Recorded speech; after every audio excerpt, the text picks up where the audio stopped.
Africa के सबसे गरीब देशों में गिने जाने वाले बुर्किना फासो ने आज दुनिया को चौंका दिया है। यहाँ के राष्ट्रपति इब्राहिम ट्रावरे ने महज कुछ ही सालों में कृषि क्रांति की नींव रख दी है। एक समय था जब बुर्किना फासो को सिर्फ अफ्रीका का एक गरीब संघर्षशील देश माना जाता था, लेकिन आज अफ्रीका के दिल में एक खामोश क्रांति हो रही है। इस क्रांति की अगुवाई कर रहे हैं राष्ट्रपति इब्राहिम ट्रावरे, और अब उन्होंने शुरू की है एक ऐतिहासिक कृषि क्रांति। क्या आपने कभी सुना है कि किसी देश का राष्ट्रपति वहां के किसानों के लिए कृषि विभाग में जरूरत की सामग्री देता है? ऐसा ही एक युवा राष्ट्रपति कर रहे हैं, जो अफ्रीका के एक छोटे से देश से आते हैं, जिनके चर्चे अब दुनिया भर में होने लगे हैं। बुर्किना फासो एक लैंडलॉक्ड देश है, जहां की 70% से अधिक आबादी खेती पर निर्भर है, लेकिन उनके पास वो संसाधन नहीं थे जिससे वे अपने खेतों को पूरी तरह इस्तेमाल कर सकें। पुराने औजार थे, बैल और हल था, अनियमित वर्षा और कोई सरकारी सहयोग नहीं था, जिनका नतीजा कम उत्पादन, भूखमरी, किसानों का पलायन। यह स्थिति 2022 तक थी। किसान बैलों से हल जोतते थे, बारिश पर निर्भर रहते थे और साल में मुश्किल से एक फसल ले पाते थे। ऐसे में ट्रैक्टरों की यह नई खेप किसानों की जिंदगी में क्रांति ला सकती है। उनका फोकस दो चीजों पर रहा है: राष्ट्रीय सुरक्षा और कृषि विकास।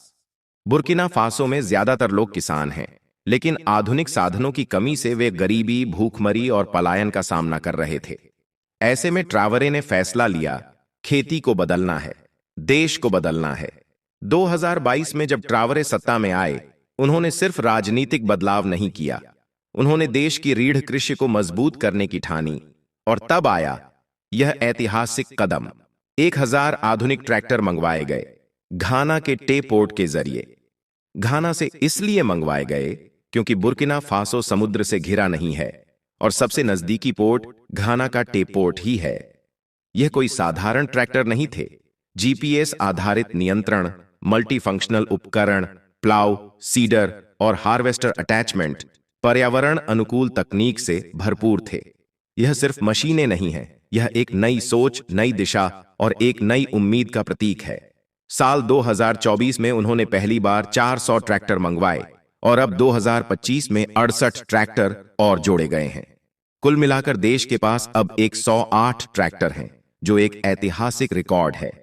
अफ्रीकी इतिहास में यह पहला मौका है जब किसी सरकार ने एक साथ इतनी बड़ी संख्या में कृषि मशीनें खरीदी। पहले जहां एक किसान 1 एकड़ खेत को जोतने में 3 दिन लेता था, अब वह 1 घंटे में कर रहा है। उत्पादन में 60% की वृद्धि मिली, लागत में 40% की कटौती देखने को मिली और समय की बचत हुई। मशीनों के साथ साथ सरकार अब आधुनिक बीज, खाद और सिंचाई तकनीक भी ला रही है। साथ ही रोजगार का अवसर मिला। हर ट्रैक्टर को चलाने, सुधारने और संभालने के लिए दर्जनों लोगों की जरूरत होगी। बुर्किना फासो के एक किसान कहता है, पहले हम शहर भागते थे काम के लिए, अब शहर से लोग गांव लौट रहे हैं खेती के लिए। बुर्किना फासो सिर्फ अपने लिए नहीं, बल्कि पूरे अफ्रीका के लिए उदाहरण बन रहा है। जलवायु संकट, खाद्यान्न संकट, खाद्यान्न आयात पर निर्भरता, बेरोजगारी, इन सब का हल एक ही है: आधुनिक कृषि तकनीक और आत्मनिर्भरता। अब माली, नाइजर, गिनी और टोगो जैसे देश इब्राहिम ट्रावरे के मॉडल को अपनाने की कोशिश कर रहे हैं। बुर्किना फासो के पास मौजूद आसपास के देश भी इस नीति को अपनाने की सोच रहे हैं। यह दिखाता है कि अगर नेतृत्व ईमानदार हो और सोच साफ हो तो संसाधनों की कोई कमी नहीं होती। लेकिन क्या सब कुछ आसान है? बिल्कुल नहीं। इसमें कुछ परेशानियां भी हैं, जैसे ट्रैक्टर का मेंटेनेंस। मशीन खरीदना आसान है, लेकिन उसकी देखरेख करना मुश्किल। पार्ट्स की उपलब्धता, ऑपरेटर ट्रेनिंग, किसानों को इन मशीनों का प्रयोग करना सिखाना पड़ेगा। भ्रष्टाचार और अफसरशाही, अफ्रीकी देशों में अक्सर सरकारी खरीद घोटाले का शिकार होती है।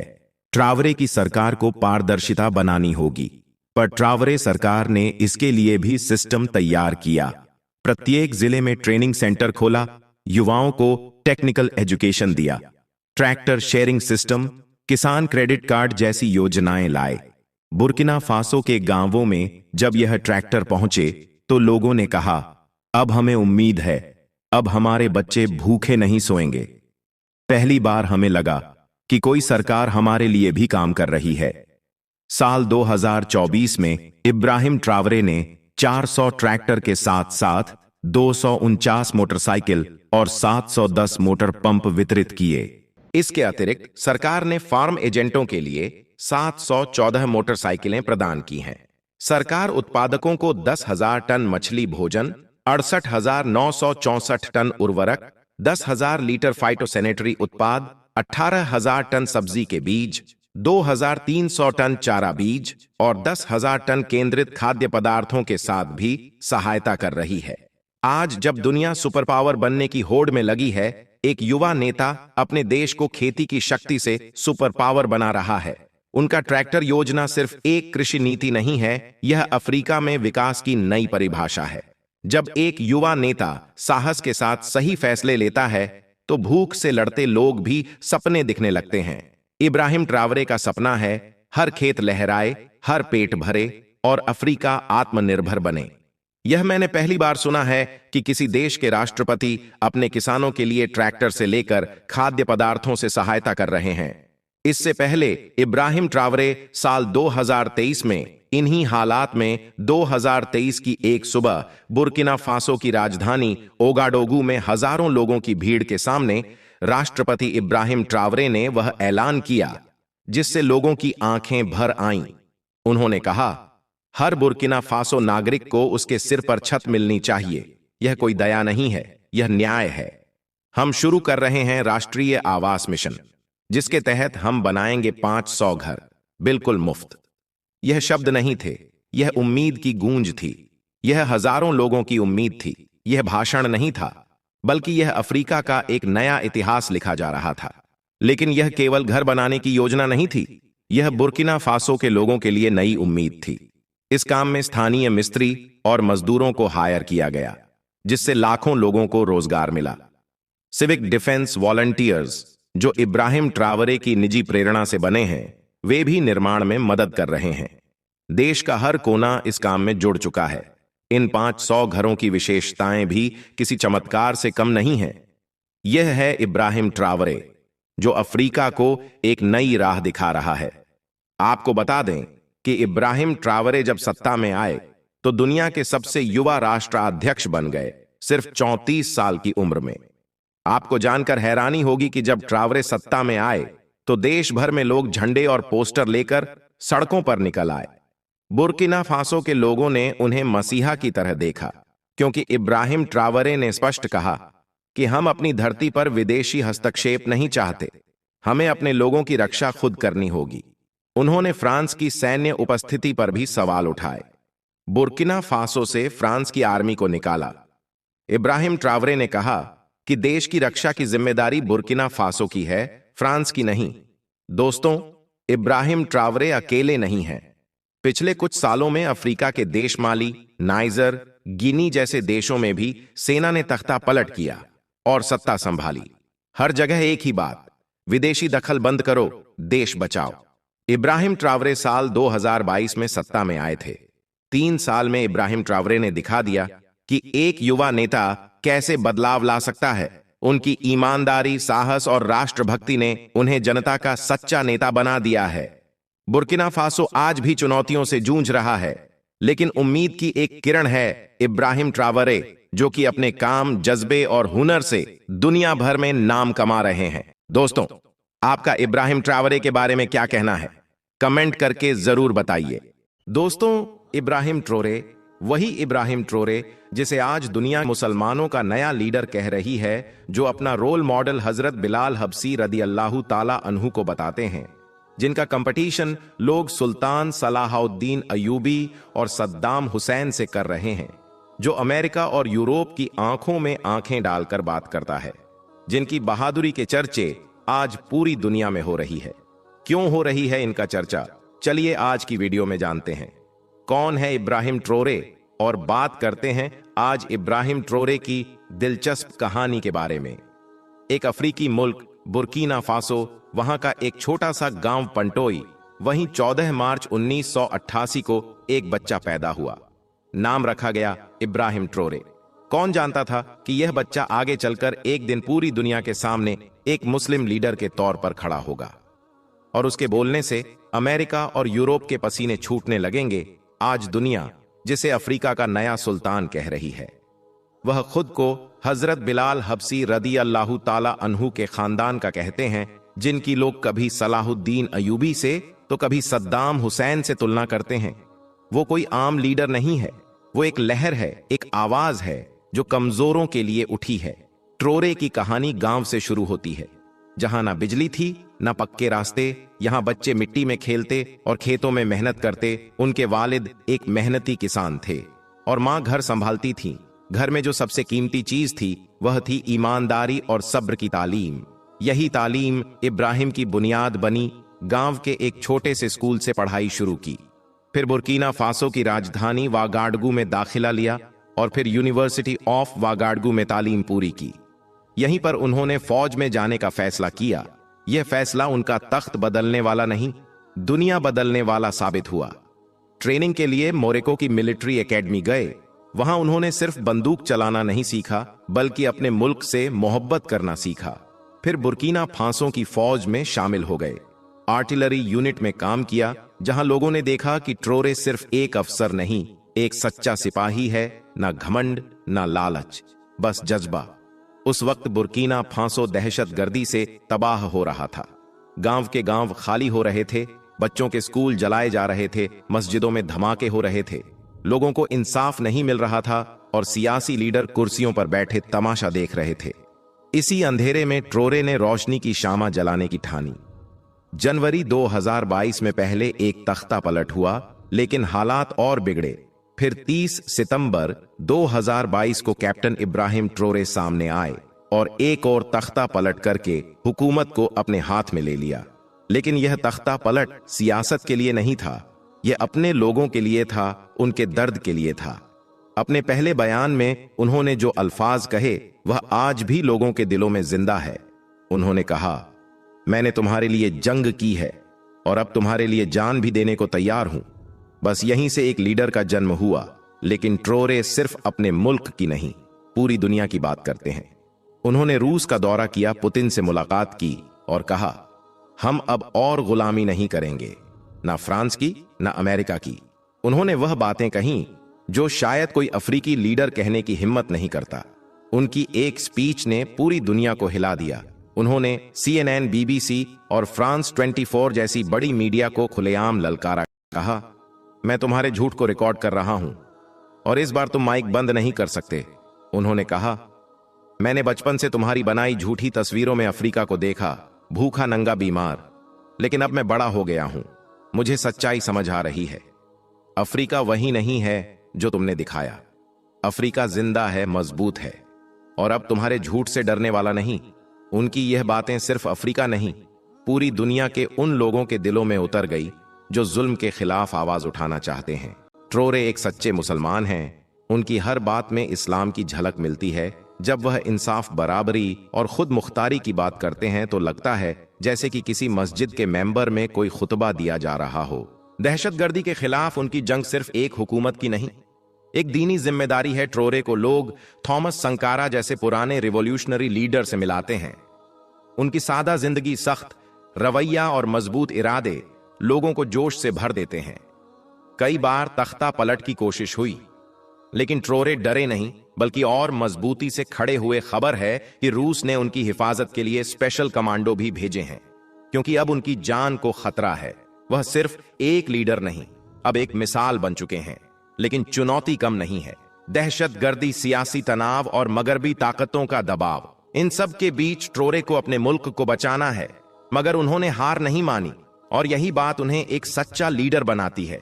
10 मई 2025 को जब ट्रोरे ने फिमास्को का दौरा किया तो पुतिन ने उन्हें गले लगाकर कहा, तुम सिर्फ अपने मुल्क के लीडर नहीं, एक नई दुनिया के लीडर हो। यह वो इज्जत है जो सिर्फ बहादुरों को मिलती है।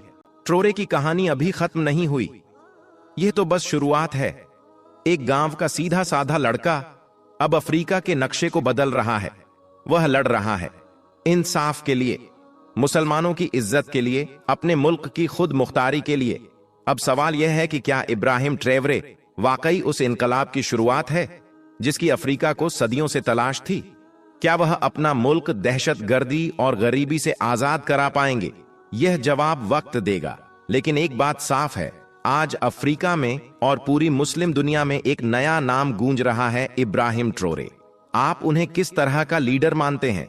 नीचे कमेंट में जरूर बताएं। वीडियो पसंद आया हो तो शेयर करें ताकि यह कहानी उन तक पहुंचे जिन्हें आज भी अफ्रीका सिर्फ भूख और जंग का नाम लगता है। दोस्तों, कहते हैं कि जो सिर्फ अल्लाह से उम्मीद रखता है, जो सिर्फ अल्लाह से मदद मांगता है, तो अल्लाह उसे कभी भी मायूस नहीं करता है। अल्लाह उसे छप्पर फाड़ कर देता है। ऐसा ही कुछ इस वक्त बुर्किना फासो में देखने को मिला है। खबर के मुताबिक इस वक्त इब्राहिम ट्रोरे के हाथ अरबों का सोना लग गया है, जिसके बारे में जानकर आज सारी दुनिया हैरान हो रही है। और यही नहीं, इसके साथ ही हम आपको यह भी बताने वाले हैं कि इतना सोना पाकर इब्राहिम ट्रोरे ने गाजा और ईरान को लेकर क्या बड़ा ऐलान किया है, जानकर यकीनन आप सबका दिल खुश हो जाएगा। इसलिए आज का यह वीडियो आप सभी के लिए बहुत खास है। आप इसको आखिर तक जरूर देखें। और सबसे पहले, अगर आप इब्राहिम ट्रोरे की सपोर्ट में हो तो आप इस वीडियो को दिल से एक लाइक जरूर कर दें और मेहरबानी करके इसे शेयर भी कर दें ताकि और भी लोगों के पास में यह वीडियो पहुंच जाए। दोस्तों, इस धरती पर इंसान को अगर कोई चीज सबसे ज्यादा दीवाना बनाती है तो वह है सोना, चमचमाता, दमकता और अनमोल सोना। लेकिन क्या आपको मालूम है कि इस दुनिया में सबसे ज्यादा सोना जिस जमीन के नीचे दबा हुआ है, वहां के लोग खुद 2 वक्त की रोटी के लिए तरसते हैं। जी हां, आपको सुनने में थोड़ा अजीब जरूर लगेगा, मगर यह बात बिल्कुल सच है। दोस्तों, यह कहानी है एक ऐसी धरती की जो ऊपर से बेजान, सूखी और गरीब दिखाई देती है, लेकिन अंदर से सोने से लबालब भरी हुई है और उसी जमीन के ऊपर बसा हुआ है। अफ्रीका का एक छोटा सा देश, बुर्किना फासो। याद रखें, यह एक ऐसा देश है जो वैसे कागजों पर तो आजाद है, लेकिन असल में सदियों से गुलामी की भेड़ियों में जकड़ा हुआ है। वो गुलामी जो कभी हथकड़ियों और जंजीरों में हुआ करती थी, वो आज समझौतों, कंपनियों और विदेशी सेनाओं के रूप में की जाती है, क्योंकि इनकी जमीन के नीचे छुपा हुआ है करोड़ों डॉलर का सोना। मगर ऊपर की जिंदगी में इनके पास ना तो स्कूल है, ना ही हॉस्पिटल्स हैं और ना ही साफ सुथरा पानी है। ये वो देश है जहां हर साल 60 टन से भी ज्यादा सोना निकाला जाता है, मगर आम आदमी की जेब में $1 भी नहीं जाता है। अब आप सोच रहे होंगे कि फिर आखिर वह कौन है जो इनके सोने को लूट रहा है। तो हम आपको बता दें कि यह कहानी शुरू होती है उस दौर से जब फ्रांस इस देश का मालिक बन बैठा था। इन्हें आजादी के नाम पर जो कुछ मिला वह सिर्फ एक दिखावा था। असली सत्ता तो अब भी उन्हीं के हाथों में थी। इस देश में फ्रांस की कंपनियां आती रहीं, खदानों में खुदाई होती रही, वह सोना निकालते रहे और पैसा सीधा यूरोप के बैंकों में जाता रहा। लेकिन अब एक ऐसा चेहरा सामने आया है जिसने इस पूरे सिस्टम को तोड़ने की ठान ली है। नाम है इब्राहिम ट्रोरे।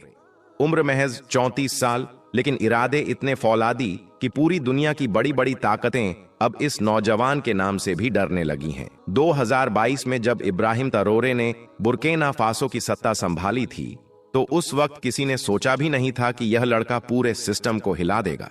लेकिन फिर इसने वह कर दिखाया जो आजादी के नाम पर बनी सरकारें कई दशकों से भी ना कर सकी थीं।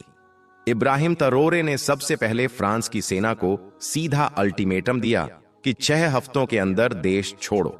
और फिर यकीन मानिए, फ्रांस को अपना बोरिया बिस्तर समेटकर वापस लौटना ही पड़ा। इतिहास में पहली बार एक अफ्रीकी देश ने खुलेआम फ्रांस को ठुकराया और दुनिया बस देखती रह गई। लेकिन यह तो बस शुरुआत थी। और यही नहीं, इब्राहिम ट्रोरे ने पावर में आते ही सबसे पहले मगरबी ताकतों के साथ किए गए जालिमाना समझौतों को भी खत्म कर दिया। उनकी कंपनियों को, उनके मिलिट्री को अपने मुल्क से बाहर निकालकर इस बात को साफ कर दिया कि वह अब किसी के गुलाम नहीं है। इसके साथ ही इब्राहिम ट्रोरे ने अपनी कौम से भी कहा कि हम भूखे तो रह सकते हैं, मगर बेगैरत नहीं हो सकते हैं।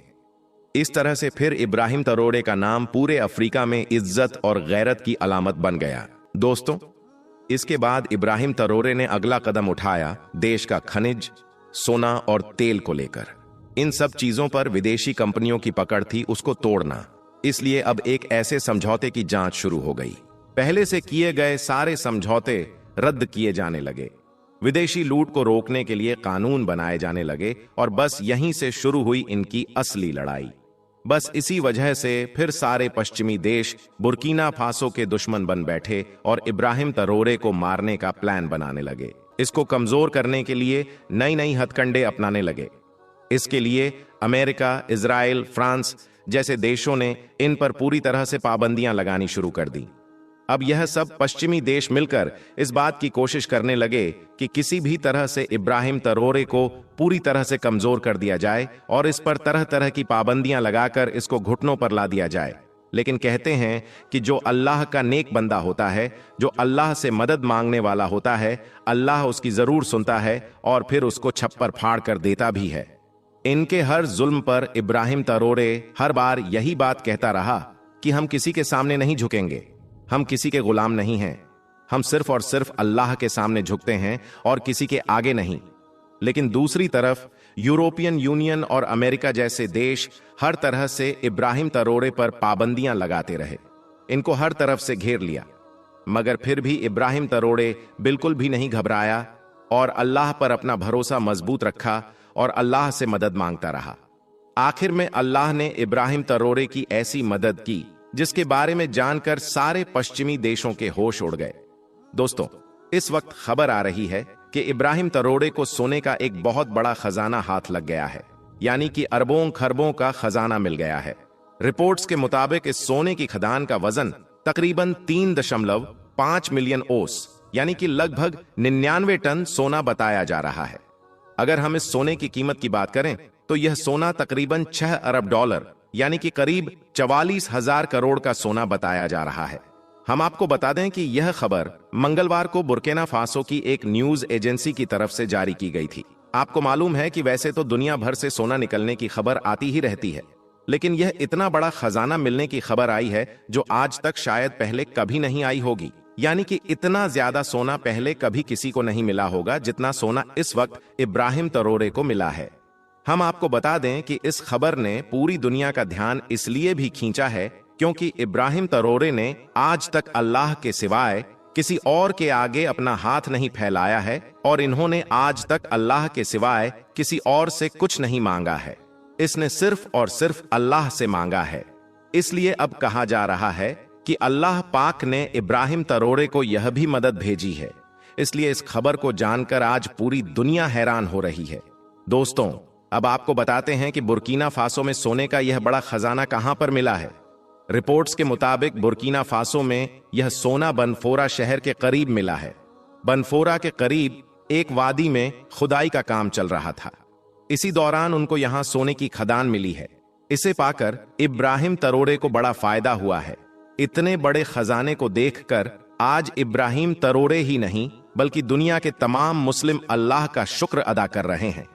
लेकिन साथ ही इतना बड़ा सोने का खजाना मिलने के बाद इब्राहिम तरोरे ने फौरन ही गाजा के बेबस और लाचार लोगों के लिए एक बहुत बड़ा ऐलान भी कर दिया है।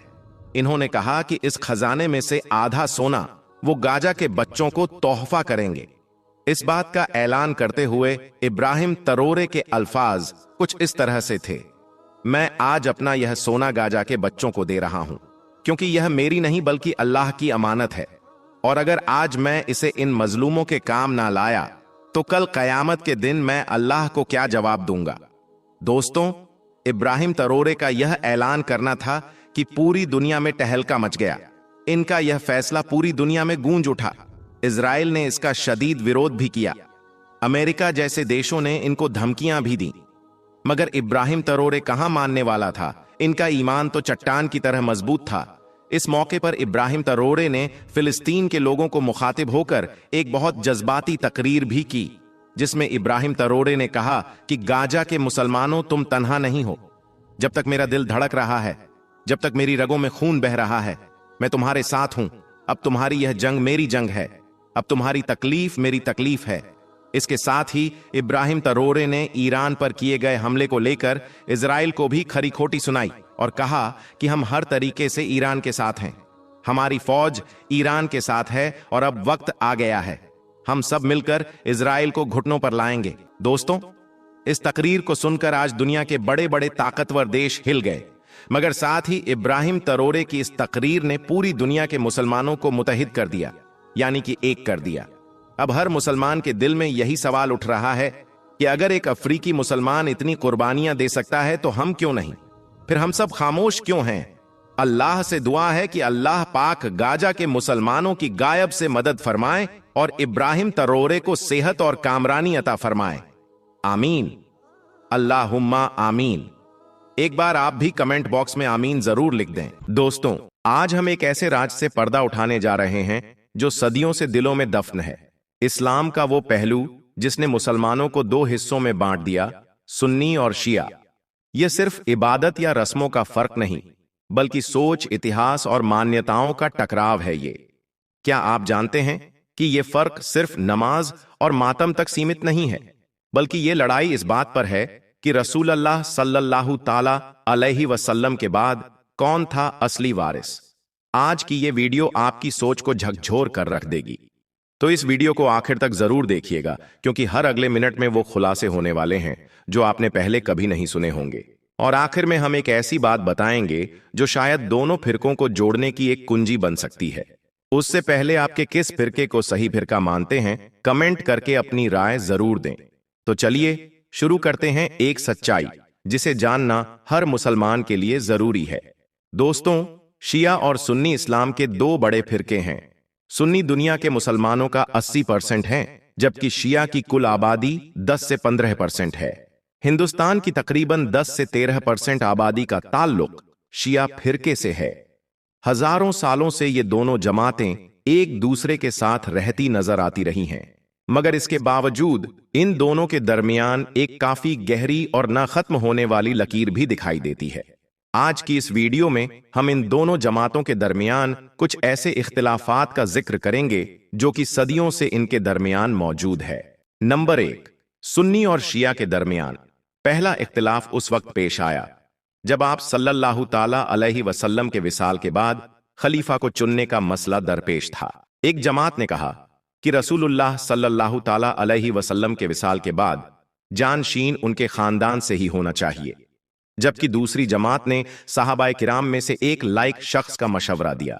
आगे चलकर पहली जमात शिया कहलाई, जबकि दूसरी जमात अहले सुन्नत के नाम से मशहूर हो गई।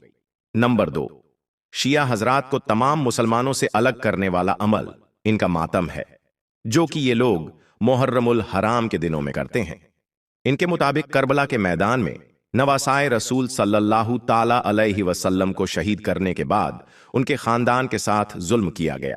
इसी गम में शिया हजरात मातम करते हैं।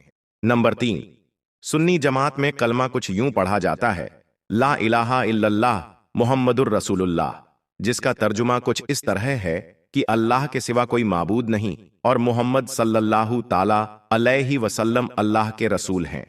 जबकि शिया हजरात कलमा कुछ इस तरह से पढ़ते हैं, ला इलाहा इल्लल्लाह मुहम्मदुर रसूलुल्लाह अलीयुन वलीउल्लाह व वसय्यु रसूलिल्लाह व खलीफतु बिला फसल, यानी अल्लाह के सिवा कोई इबादत के लायक नहीं, मुहम्मद सल्लल्लाहु ताला अलैहि वसल्लम उसके रसूल हैं, अली अल्लाह के वली हैं, रसूलुल्लाह के वसी और आपके खलीफा बिला फासिल हैं। इस कलमे के आखिरी हिस्से में सुन्नी और दूसरे फिरके इख्तिलाफ रखते हैं, और वो ये कि हजरत अली शियाओं के मुताबिक रसूलुल्लाह सल्लल्लाहु ताला अलैहि वसल्लम के बगैर किसी फैसले के खलीफा हैं, जबकि अहले सुन्नत के मुताबिक हजरत अली इस्लाम के चौथे खलीफा हैं, जिनको हजरत अब्बू बकर सिद्दीक, हजरत उमर फारूक और हजरत उस्मान गनी रजियल्लाहु ताला अन्हु के बाद खिलाफत मिली। नंबर 4, क्या सुन्नी और शिया दोनों का कुरान एक ही है? इस बात का जवाब हां भी है और नहीं भी, क्योंकि दोनों जमातों का कुरान अरबी जबान में तो बिल्कुल एक जैसा है, लेकिन इनके तर्जुमे और तफसीर में फर्क मौजूद है। नंबर 5, सुन्नी फिरके से ताल्लुक रखने वाले लोग हदीस की रोशनी में दिन में 5 बार नमाज अदा करते हैं, जबकि शिया हजरात भी दिन में 5 नमाजें ही पढ़ते हैं, लेकिन ये अपनी नमाजें मिला लेते हैं और दिन में सिर्फ 3 बार अदायगी करते हैं। नंबर 6, सुन्नी जमात माह रमजान के दौरान 20 रकात नमाजे तरावीह अदा करती है, जबकि शिया हजरात नमाजे तरावीह को हजरत उमर रजियल्लाहु ताला अन्हु की तरफ से ईजाद किया गया एक बिदअत ख्याल करते हैं, और क्योंकि वो लोग हजरत उमर के बहुत ज्यादा खिलाफ हैं, इसलिए इनके यहाँ नमाजे तरावीह पढ़ने का कोई रिवाज नहीं है। नंबर 7, शिया लोग हजरत अली रजियल्लाहु ताला अन्हु को तमाम अंबियाए इकराम से अफजल तस्लीम करते हैं। इसके जवाब में वो लोग हदीस बयान करते हैं कि नबी करीम सल्लल्लाहु ताला अलैहि वसल्लम ने हजरत अली को अपना नब्ज़कार करार दिया है, जबकि सुन्नी हजरात हजरत अली को अंबियाए इकराम से अफजल तस्लीम नहीं करते। ये लोग हजरत अली को इस्लाम के चौथे खलीफा और दामादे रसूल सल्लल्लाहु ताला अलैहि वसल्लम के नाम से ही जानते हैं। नंबर 8, दोनों जमातों में तलाक का तरीका भी अलग अलग है। सुन्नी जमात के मुताबिक अगर एक शख्स अपनी बीवी को एक वक्त में 3 तलाक दे दे तो उसी वक्त उनकी तलाक हो जाती है, जबकि शिया हजरात तलाक को इतना आसान नहीं समझते। इनके मुताबिक तलाक के लिए 2 गवाहों की जरूरत होती है। इसके अलावा शिया एक बार में दी गई 3 तलाकों को एक ही तलाक तसव्वुर करते हैं। शायद ये एक महफूज रास्ता है। नंबर 9, शिया फिरके में बाज सहाबाए इकराम को बुरा भला कहने का रिवाज भी रहा है। पहले ये खुल्लम खुल्ला और सरेआम महफिलों में हुआ करता था, लेकिन आजकल ऐसा नहीं है। अब अगर शिया हजरात साहबाए इकराम को बुरा भला भी कहते हैं तो ये जाती तौर पर और सिर्फ जाती महफिलों में ही होता है। इसके बरक्स सुन्नी हजरात तमाम साहबाए इकराम का यकसान तौर पर एहतराम करते हैं। नंबर 10, दोनों फिरके कयामत के करीब हजरत इमाम मेहदी के ज़हूर पर भी यकीन रखते हैं, मगर शिया हजरात के मुताबिक हजरत इमाम मेहदी उनके 12वें इमाम हैं जो कि पैदा हो चुके हैं। वो किसी गुफा के अंदर पोशीदा हैं और कयामत के करीब वो लोगों के सामने जाहिर होंगे, जबकि सुन्नी फिरके के मुताबिक हजरत इमाम मेहदी अभी पैदा नहीं हुए हैं और उन्होंने आगे चलकर दुनिया के सामने जाहिर होना है। तो दोस्तों, यह वो 10 बातें हैं जो शिया और सुन्नी फिरके में अलग अलग पाई जाती हैं।